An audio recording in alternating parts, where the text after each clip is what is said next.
Hello. In this lesson, I want to talk about what makes atoms happy and introduce electronegativity and the difference between metals and other nonmetals. Hello. In this lesson, I want to talk about what makes atoms happy and introduce electronegativity and the difference between metals and nonmetals. All atoms want to be happy, and to be happy, an atom needs to fill its outer shell with electrons. The octet rule says that atoms tend to gain, lose, or share electrons in order to gain a full valence shell or outer shell.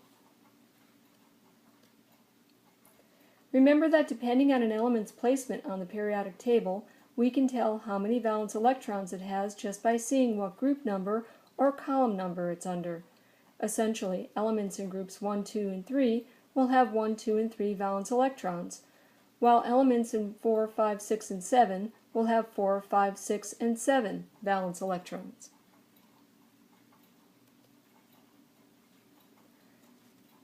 The more valence electrons, the greater the tendency for that element to attract electrons, and the higher its electronegativity. Remember, electronegativity is the ability for elements to attract electrons.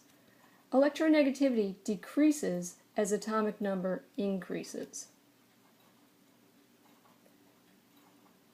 The lower the atomic number, the weaker the forces attracting the electrons to the protons, resulting in a larger atomic radius. The greater the distance between valence electrons, the larger the nucleus, the greater the atomic radius. The higher the atomic number, the stronger the forces attracting the electrons to the valence electrons, and the smaller the atomic radius. Higher atomic numbers mean a greater number of protons in the nucleus and a greater force attracting those electrons in their orbitals. This greater force results in a tighter atomic radius.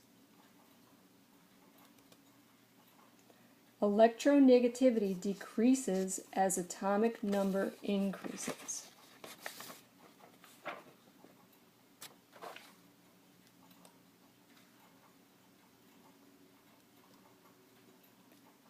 The highest electronegativity will be on the far right and the top of the periodic table. Be prepared to answer this question in the morning. Which element has the lowest electronegativity? Explain your answer.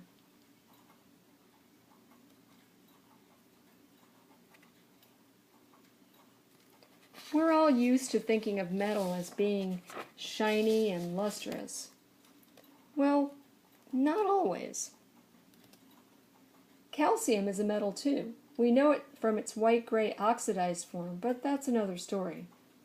Most of the elements are metals, and typically shiny and lustrous too.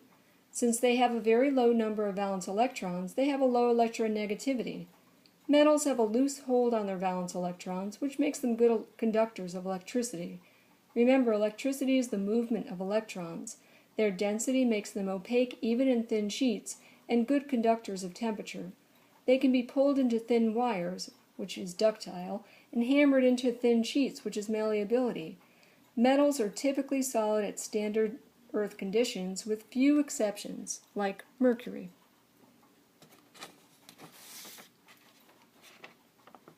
Nonmetals have a higher number of valence electrons and a higher electronegativity. Nonmetals have a tighter hold on their valence electrons and will share electrons to become noble. Because their electrons stay put, they make poor conductors of electricity and temperature.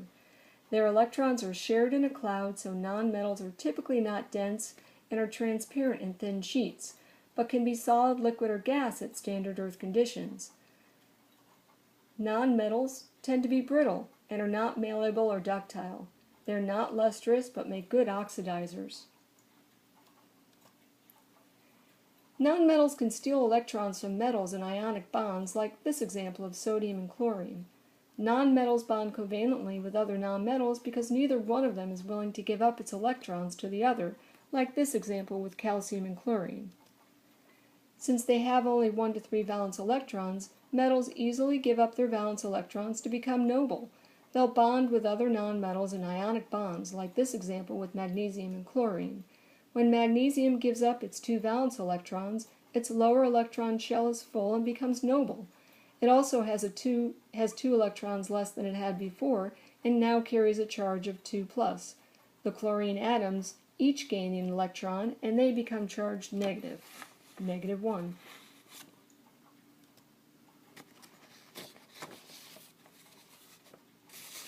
Here's another example of a covalent bond.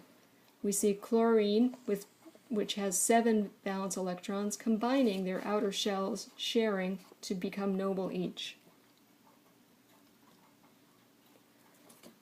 In review, atoms will gain, lose, or share to become noble. Elements with 1 to 3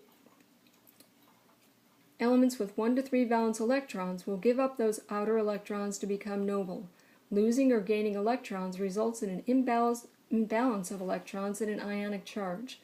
Metals will lose electrons, gaining a positive charge. Nonmetals will gain electrons and will become negatively charged.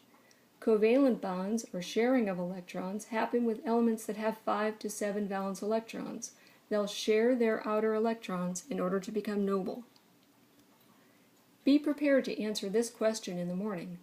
What do you think electronegativity has to do with the type of bond an element will make with another element?